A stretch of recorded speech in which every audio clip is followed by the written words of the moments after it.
Shalom, salam sejahtera dalam kasih Tuhan kita Yesus Kristus. Kali ini kita akan melanjutkan ulasan atau pembahasan kita masih terkait dengan ciri-ciri doa yang dijawab Tuhan. Kita semua rindu doa-doa kita dijawab Tuhan. Mohon Bapak Ibu Saudara tidak merasa bingung ketika kemarin saya menyampaikan ada 3 jawaban doa. Dan doa kita pasti dijawab oleh Tuhan. Kalau doa kita pasti dijawab oleh Tuhan, kalau begitu kita tidak perlu mempelajari apa ciri-ciri doa yang dijawab Tuhan dan apa yang menjadi penghalang-penghalang doa. Saya katakan itu adalah pengertian pemahaman yang keliru Bapak Ibu Saudara. Kenapa? Tuhan menjawab doa kita dengan ya, tidak, tunggu dulu. Tentunya hal itu tetap dalam koridor kita melakukan apa yang menjadi bagian kita. Jangan lupa kebenaran firman Tuhan lain berkata, Bapak Ibu Saudara, kita tahu sekarang Allah turut bekerja dalam segala sesuatu untuk mendatangkan kebaikan bagi kita. Bagi kita yang mana? Kita yang mengasihi Dia dan yang terpanggil sesuai dengan kehendak rencananya. Allah turut bekerja dalam segala sesuatu, termasuk di dalam suka dan duka, termasuk di dalam doa-doa seruan kita kepada Tuhan. Allah turut bekerja mendatangkan kebaikan. Tetapi jangan lupa, ada di situ penekanan, konfirmasi, penegasan bagi mereka yang mengasihi Dia. Siapakah yang mengasihi Allah? Yang mengasihi Allah adalah yang melakukan kebenaran firman-Nya. Apa kebenaran firman-Nya? Ada 2 hal yang kita pelajari. Apa yang menjadi penghalang doa, mari kita singkirkan. Mari kita jauhkan dari diri kita.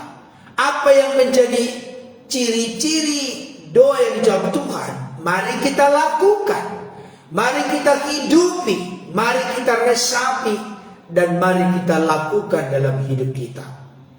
Jadi tidak ada yang kontradiksi. Saya berharap Bapak Ibu Saudara tidak mengalami kebingungan terkait dengan hal itu. Jangan sampai nanti ada yang bertanya, Pak Pendeta, kalau doa memang wajib dijawab oleh Tuhan, maka tidak perlu kita belajar tentang ciri-ciri doa dijawab Tuhan dengan penghalang-penghalang doa. Saya kasih tahu itu pemahaman yang keliru. Karena tetap kita harus menyelaraskan hidup kita dengan apa yang Tuhan kehendaki. Kasih karunia Tuhan akan dinyatakan bagi kita yang sudah percaya kepadanya. Dalam konteks kita menikmati anugerah, cinta kasih, rahmat dan kebaikannya. Tidak bisa dipisahkan dari bagaimana kita berelasi dengan Tuhan. Jelas ya Bapak Ibu? Baik, kita lanjutkan saat ini. Ingatkan kembali kepada Bapak Ibu Saudara, kemarin kita telah belajar 2 poin penting atau ciri-ciri penting doa dijawab Tuhan. Yang pertama, doa harus didasari ucapan syukur. Tolong dicatat bagi yang belum mencatat. Doa harus didasari ucapan syukur. Yang kedua, doa harus dilakukan dengan sungguh-sungguh. Tidak boleh kita bermain-main dalam berdoa. Tidak boleh kita bercanda dalam berdoa. Karena hal itu mengindikasikan kita sedang tidak menghormati Tuhan di dalam doa. Nah, sekarang saya mengajak kita untuk membuka kebenaran firman Tuhan yang sebenarnya ini sudah sering, bahkan sudah banyak di antara kita barangkali yang sudah menjadikan ayat ini menjadi ayat hafalan baginya. Mari kita buka Alkitab dari Matius 18. Matius 18, tugas saya Bapak Ibu Saudara memberikan penjelasan yang sederhana sekaligus menunjukkan bagian-bagian firman Tuhan yang terkait dengan ulasan kita. Itu ya. Mari kita buka Matius pasal 18 ayat 19 sampai 20. Kita buka Bapak Ibu Saudara. Matius 18 ayat 19 sampai 20. Sudah? Ulangi ya, Matius 18 ayat 19 sampai 20. Dikatakan demikian, dan lagi aku berkata kepadamu. Konteksnya di sini, Yesus berkata kepada murid-muridnya. Tapi karena saudara dan saya kita semua mempelajari saat ini, maka hal ini juga terkait dengan kita sebagai murid-murid Kristus, gereja Tuhan, orang percaya, jemaat Tuhan dimanapun berada. Dikatakan begini, jika dua orang daripadamu di dunia ini, bukan di dunia yang akan datang atau di sorga, tapi di dunia ini, sepakat meminta apapun juga, permintaan mereka itu akan dikabulkan oleh Bapakku yang di sorga. Di sini ada kata-kata akan dikabulkan, akan dijawab. Kita kan sedang belajar terkait dengan ciri-ciri doa yang dijawab oleh Tuhan Bapa di sorga. Permintaan mereka siapa di situ? Dua orang yang sepakat itu. Dua orang itu. Permintaan mereka akan dikabulkan oleh Bapakku yang di sorga. Sebab di mana dua atau tiga orang berkumpul dalam namaku, di situ aku ada di tengah-tengah mereka. Saudara-saudaraku yang dikasihi oleh Tuhan, ayat ini sangat eksplisit, jelas, terang benderang, memberikan penegasan kepada kita. Jika dua orang daripadamu di dunia ini sepakat meminta apapun juga. Tolong perhatikan Bapak Saudara, betapa firman Tuhan ini sangat dahsyat dan luar biasa. Meminta apapun juga, mendoakan apapun juga, menyerukan apapun juga kepada Bapa di sorga. Permintaan mereka, doa mereka, seruan mereka dikabulkan oleh Bapa yang di sorga. Penekanannya di sini apa yang menjadi ciri doa yang dijawab Tuhan. Sangat jelas kalimatnya, 7 huruf Bapak Ibu Saudara. Apa 7 huruf? Sepakat. Katakan bersama saya, sepakat. Sekali lagi, sepakat. Ini ciri doa yang ketiga yang dijawab Tuhan. Sepakat. Kata sepakat itu sehati. Dan dikatakan di sini penjelasannya jika dua orang. Sekalipun pernyataan ini pertama-tama diungkapkan kepada murid-murid Yesus. Berarti antara murid-murid Yesus, misalnya antara Yakobus, Yohanes, atau Petrus dengan Andreas, di mana di antara mereka bergandeng tangan, sepakat, sehati, meminta apapun juga itu berbagai macam, apapun yang menjadi kerinduan, kebutuhan, harapan dari Bapak Ibu Saudara, dari kita semua. Mari ungkapkanlah itu kepada Tuhan, sampaikanlah itu kepada Tuhan, didasari dengan sepakat, sehati. Dua orang di dunia ini, Yesus yang berkata. Kalau Yesus yang berkata, berarti Yesus yang menjamin kata-katanya pasti tergenapi, pasti nyata, pasti terbukti. Karena Yesus bukan pribadi yang suka berbohong, bukan pribadi yang suka berdusta. Kalau dia berkata, maka pasti jadi. Ini dia Bapak Ibu Saudara. Oleh karena itu, ketika dikatakan di sini sepakat, dua orang sepakat, maka penekanan dari penjelasan firman Tuhan ini, bagaimana kita membangun kesehatian, kesepakatan. Karena disebut dua orang di sini, maka konteks sekarang bisa dibuka hati pikiran kita terkait paling tidak dengan pasangan suami istri. Halo Bapak Ibu Saudaraku dikasih Tuhan.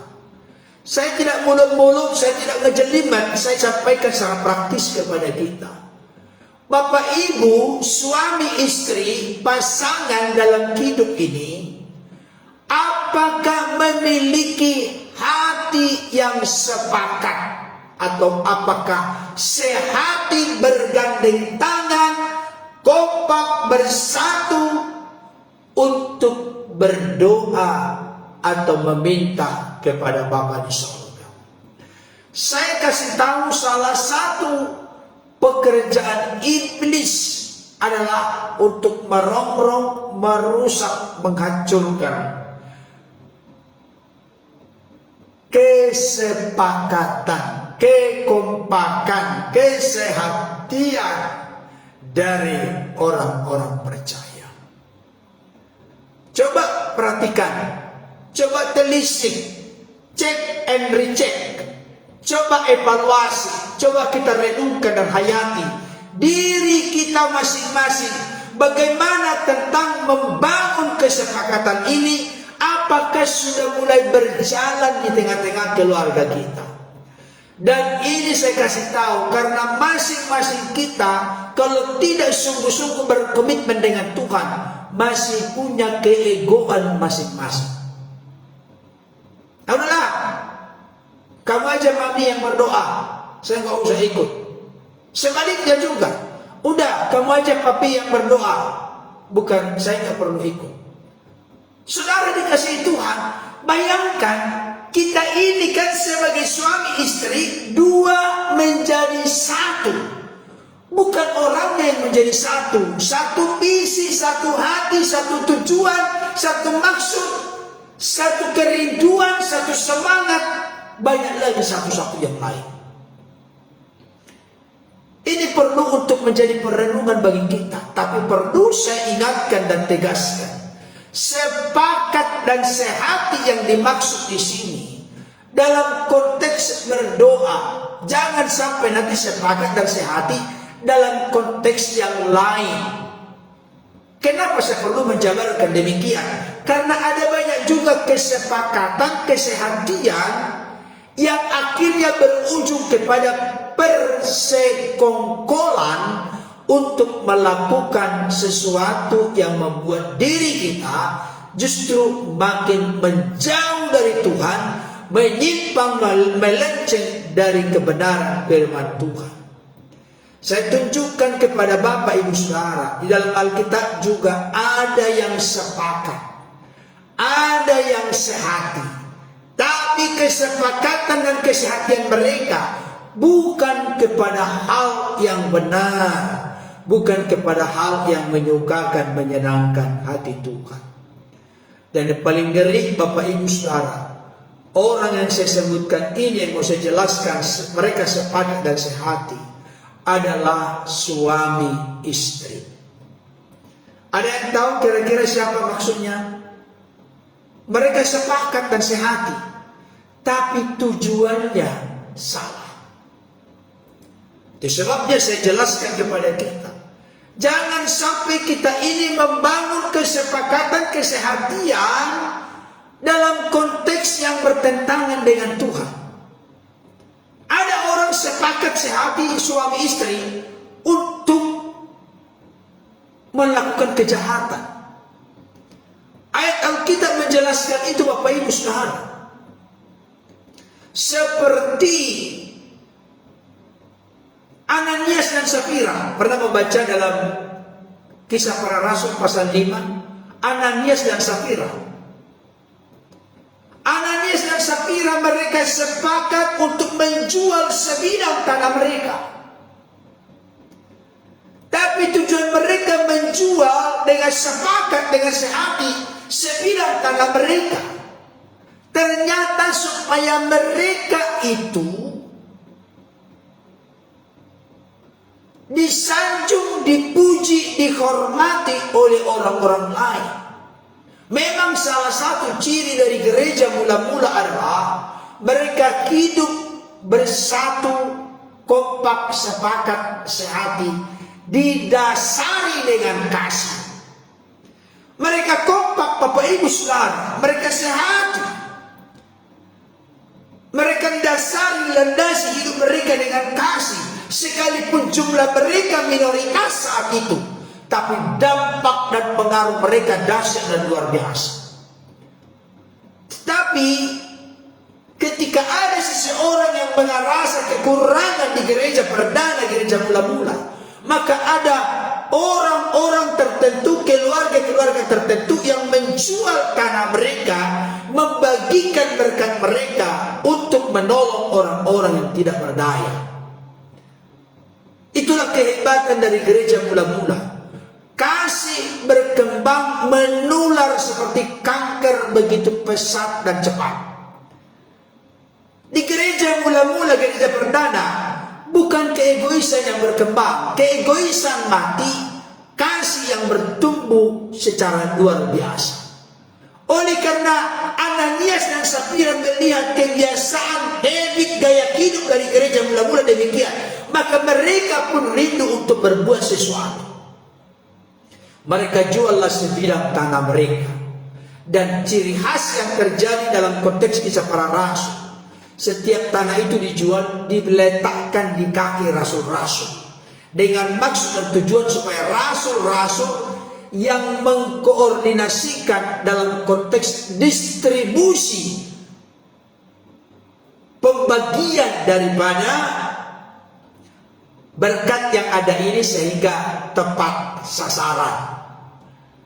Tetapi ketika Petrus bertanya kepada Ananias, apakah engkau menjual tanah itu dengan harga sekian? Maka Ananias pun menjawab, benar Rasul, saya menjualnya sekian.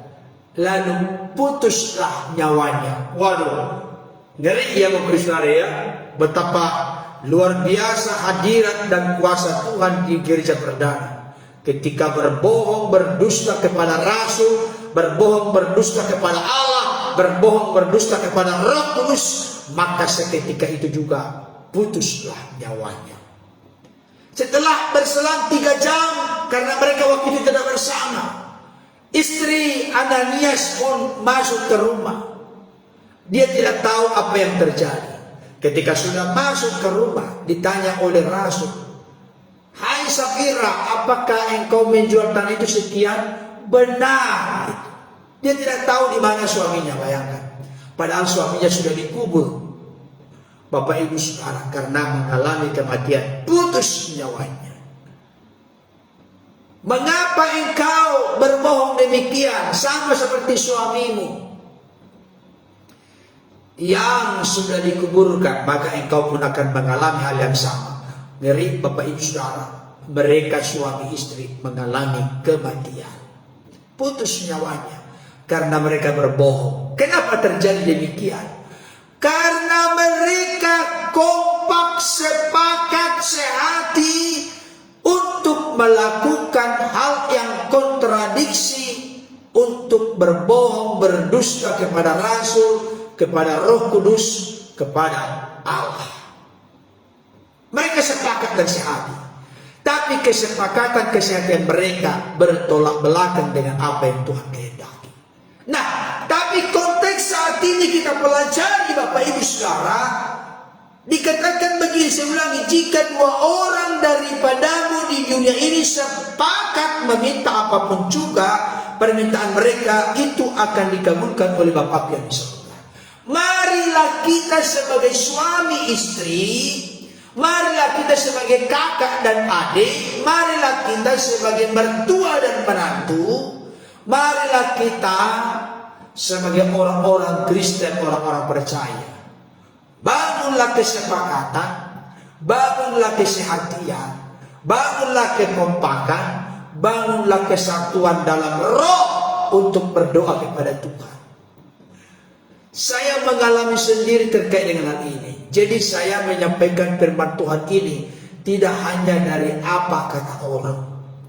Kan sering kita bersaksi begitu. Sampai ada pernah saya dengar orang bersaksi sampai 5 jenis kesaksiannya. Tapi yang disaksikan adalah orang lain. Bagaimana Tuhan berkarya, menolong, menyatakan mujizat, kuasa perbuatannya. Tetapi dia cerita kesaksian orang lain dia saksikan.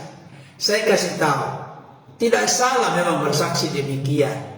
Bagaimana Tuhan bekerja dan berkarya kepada orang lain, barangkali kepada teman, sahabat, keluarga kita, tidak masalah. Tapi saya kasih tahu, kesaksian yang demikian kurang abdol ketika kita yang bersaksi. Berarti kalau kita hanya menceritakan orang lain, Bapak Ibu Saudara, berarti kita ini tidak mengalami sesuatu dengan Tuhan dong berarti. Ya kan? Kalau kita menceritakan orang lain melulu ketika bersaksi, berarti bagaimana dengan kita? Jangan-jangan kita ini tidak melakukan sesuatu, tidak mengalami sesuatu. Masa kita sibuk menyaksikan orang lain? Yang terpenting, yang terutama adalah bagaimana kita berinteraksi dengan Tuhan, apa yang kita alami dengan Tuhan. Itulah yang kita saksikan kepada orang lain. Dan hal itu akan sangat lebih memberkati orang lain yang menyaksikan, mendengarkan audiens. Ketika kita menyaksikan apa yang menjadi pengalaman kita. Itu sebabnya saat ini saya tidak menyaksikan orang lain. Saya menyaksikan diri saya sendiri. Saya bersama dengan teman saya yang sekarang juga jadi pendeta. Saya sudah pernah menyampaikan ini, tapi saya ingatkan karena seringkali kita terlalu mudah lupa dengan hal-hal yang memberikan inspirasi kepada kita. Bagi yang sudah mendengarkan dan menyaksikan, mengingatkan kembali. Bagi yang belum mendengarkan, menyaksikan, menjadi berkat ini bagi Bapak Ibu Saudara. Saya menikmati dan merasakan betul bahwa firman Tuhan ini bukan hanya benar dari segi knowledge, pengetahuan, pengertian, pemahaman. Tapi firman Tuhan ini benar dari sudut realita, kenyataan, pengalaman nyata hidup saya. Saya ini punya teman namanya Garuda Sendiri. Pendeta Garuda Sendiri. Saya pendeta Berton Nababan. Kami pernah dibentuk di sebuah institusi pendidikan, Sekolah Alkitab, namanya SAMI, Sekolah Alkitab Misi Indonesia. Ketika saya dan beliau satu angkatan masuk ke sana, puji Tuhan oleh karena kasih karunia-Nya, saya ranking 1, beliau ranking 2. Jadi ranking 1, ranking 2 itu kami miliki bersama. Apa yang terjadi Bapak Ibu Saudara? Ketika perjalanan berikutnya ada sesuatu yang menggelikan Dan itu terlihat dari respon tanggapan orang lain. Ketika kita sudah masuk semester 2, kita sudah mulai diberikan kesempatan, kepercayaan untuk membawa renungan. Tapi ketika kita semester 1 pun, renungan-renungan sudah diberikan kepada kita, dipercayakan untuk membawakan renungan di kelompok yang kecil. Kelompok yang kecil itu maksudnya kan ada tingkat 1, ada tingkat 2. Waktu itu kita tingkat 1. Jadi tingkat 2 itu adalah kakak kelas kita. Kakak kelas. Dan biasanya dalam konteks di asrama itu, kakak kelas lah yang menjadi kakak rohani. Kita adik rohaninya. Jadi ada kita sekitar 5 orang satu kelompok. Biasanya 2 orang dari kakak kelas, 3 orang dari adik kelas, tergantung dari banyaknya siswa. Ini sekolah Alkitab, bukan sekolah tinggi teologi Bapak Ibu Saudara. Nah, ketika di kelompok kecil yang 5 orang ini kita diberikan kesempatan membawa renungan. Dan yang paling mengerikan Bapak Ibu Saudara, dan paling melucu saat itu, ketika kakak kelas ini kasih kepercayaan kepada kita membawa renungan. Ada satu hal yang saya lancang, dan itu memang karena seringkali sudah paten di sekolah Alkitab tersebut disebutkan. Apa itu? Saudara-saudaraku yang terkasih dalam nama Tuhan Yesus. Selalu dimulai begitu. Umumnya begitu. Saya udah hafal mati kalau itu, supaya lebih lancar ngomongnya. Jadi saya ini bersama dengan teman saya, sahabat saya, Pendeta Garuda Sendiri. Kami sama-sama adalah orang yang berat lidah. Orang yang gagap ketika bicara.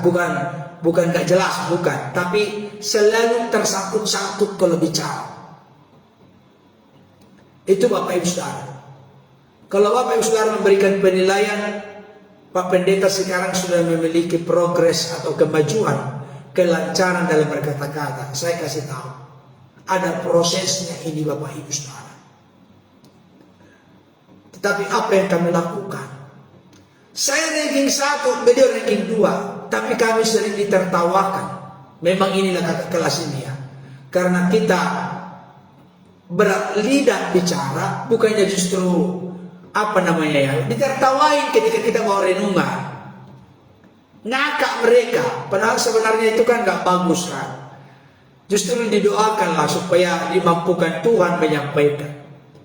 Beberapa kali demikian kita ditertawakan ketika membawa renungan di kelompok yang kecil 5 orang.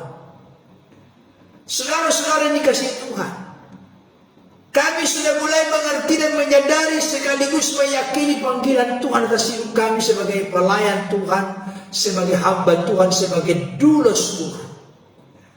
Akhirnya apa yang terjadi? Dengarkan baik kesaksian ini. Saya berharap kesaksian ini menjadi kekuatan bagi Bapak Ibu Saudara, menginspirasi, menjadi teladan bagi kita di tengah-tengah ketidaksempurnaan semuanya. Saya bersama dengan sahabat saya Garuda Sendiri, kami meminta kepada direktur dari sekolah Alkitab itu, kami minta kunci gereja Bapak Ibu Saudara, karena tidak ada tempat yang memadai bagi kami untuk berdoa. Kami minta kunci gereja, kami jelaskan maksud dan tujuan kami. Saya pun bersama teman saya datang menghadap direktur. Pak, mohon pengertiannya, diberikan kami kunci gereja. Untuk apa kalian ke gereja?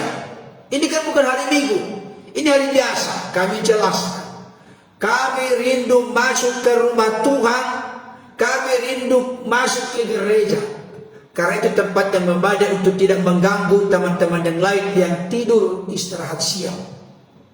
Karena sorenya Bapak Ibu Saudara, kami ada kerja bakti, bisa membuat berbagai macam aneka kerajinan saat itu, dan itu dijual untuk menjadi biaya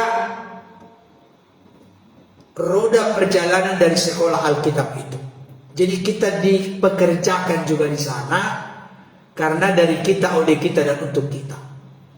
Setelah kita jelaskan maksud tujuan kita kepada direktur ini, maka direktur ini pun dengan senang hati karena ada 2 orang dari siswanya yang rindu untuk berdoa kepada Tuhan. Bapak Ibu saudara, apa yang kami lakukan?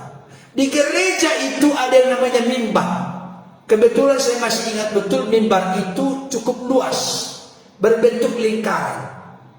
Berbentuk lingkaran begini. Semacam podium namanya ya. Itu. Di belakang itu saking luasnya kami muat 2 orang. Ada kursi gereja ada. Tapi kami rindu khusus di tempat yang khusus itu. Langsung kami di apa itu saudara? Di apa itu? Di mimbar itu. Langsung kami sana. Di podium itu kami langsung. Muat kami. Kami pinjam gitar. Gitarnya itu gitar saudara saya ini. Dia itu pun tidak tahu main gitar, dia beli gitar. Tapi sampai sekarang dia akhirnya lancar. Nggak ada karunia bagi dia untuk main gitar sebenarnya. Tapi karena dia tekun belajar gitar, akhirnya jadi bisa main gitar dia. Sekalipun waktu saya masih siswa saat itu, masih sangat pas. Tapi sekarang sudah lancar beliau. Puji Tuhan. Merlabaru najukun, bahasa Bataknya. Artinya orang yang tekun, orang yang tidak mudah kalah, gigih, pasti akhirnya bisa berhasil. Saudara dikasihi Tuhan, di tengah-tengah kami di belakang mimbar itu apa yang kami lakukan? Kami berdoa memuji menyembah Tuhan. Kami belajar firman Tuhan. Kami juga di sana saudaraku berdoa syafaat dan doa-doa kami secara khusus untuk kami berdoa. Kami doakan keluarga, kami doakan sekolah Alkitab, tapi doa kami yang utama adalah mendoakan kami sendiri. Saya ranking 1, dia ranking 2, tapi kami petak berat lidah. Dulalit Bapak Ibu Saudara. Nyangkut Bapak Ibu Saudara.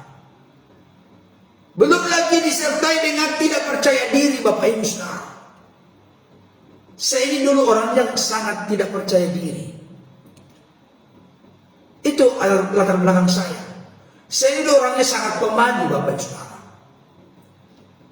Kalau ada di antara saudara di sini tidak percaya diri ketika bersaksi misalnya, tidak percaya diri ketika mau berdoa, merasa punya kekurangan, kelemahan, tidak mampu, tidak berdaya, saya mau kasih tahu, yang penting mulai saja. Mulai.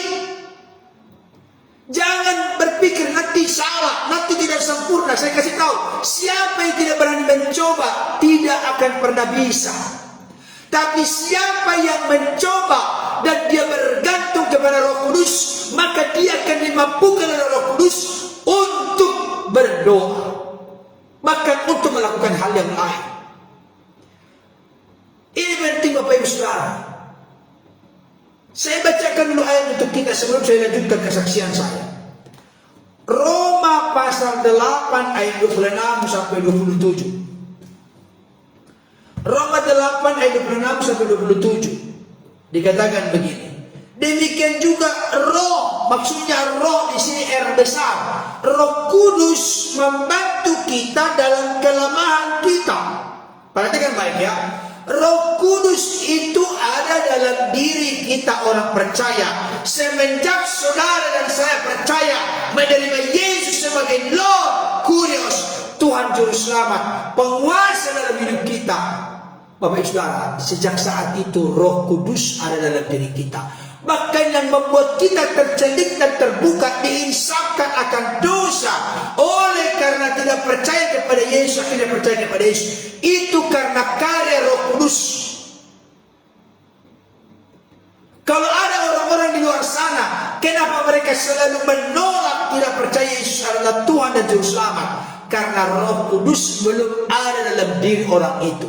Karena Roh Kudus belum menginsafkan, menyadarkan mereka akan dosa. Jadi menyadarkan, mengisapkan akan dosa itu pekerjaan Roh Kudus. Oleh karena tidak percaya kepada Yesus, akhirnya terbuka percaya kepada Yesus. Perhatikan baik. Demikian juga Roh membantu kita dalam kelemahan kita. Sebab kita tetapi Roh sendiri berdoa untuk kita kepada Allah dengan keluhan-keluhan yang tidak terucapkan. Dan Allah yang menyelidiki hati nurani mengetahui maksud Roh itu, yaitu bahwa ia sesuai dengan kehendak Allah berdoa untuk orang-orang kudus. Jadi ada Roh Kudus yang menyertai kita di tengah kekurangan, kelemahan kita, di tengah-tengah ketidakpercayaan diri kita, di tengah-tengah ketidaksempurnaan kita, di tengah-tengah kita mau berdoa kepada Tuhan di tengah-tengah kekurangan, kelemahan kita. Roh Kudus memberikan dorongan, kekuatan, antusias, semangat, kemampuan, potensi bagi kita untuk berdoa. Saya kasih nasihat dan masukan didasari kasih kepada Bapak Ibu Saudara. Mulai praktekkan saja. Ingat ilustrasi yang sudah saya berikan. 10 katak dibagi 2, 6 ekor katak, 4 ekor katak. Masih ingat kan? Masih ingat Bapak Ibu Saudara? 6 ekor katak berkata apa? Kami punya niat, punya cita-cita, punya angan-angan, punya kerinduan akan menyeberang sungai. Saya perlu ingatkan ini memotivasi, merangsang, mendorong kita untuk bertindak Bapak Ibu Saudara. 6 ekor katak berkata, ini ilustrasi, ya. Untuk memudahkan kita menangkap sesuatu perlu dikasih ilustrasi. 6 ekor katak punya kekompakan dan kesehatian, punya kesepakatan. Kami punya kerinduan, cita-cita, angan-angan, rencana akan menyeberang sungai. Datangnya 4 ekor katak, karena mereka 2 kubu. Kalau kami berbeda dengan kalian, kami bertekad, berkomitmen, serius, sungguh-sungguh untuk menyeberang sungai. Pertanyaan saya, berapa ekor katak yang sampai ke seberang? Tidak ada Bapak Ibu Saudara. Tidak ada. Karena semuanya hanya omongan. Orang Batak bilang, hola di mucu. Hanya hiasan bibir. Hanya kata-kata doa. Hanya slogan doa. Tapi saya mau sampaikan kepada kita saat ini. Di mana ada kemauan. Di mana ada tekad untuk mengeksekusi, melakukan sesuatu, di sana Roh Kudus akan memberikan kekuatan kepada kita.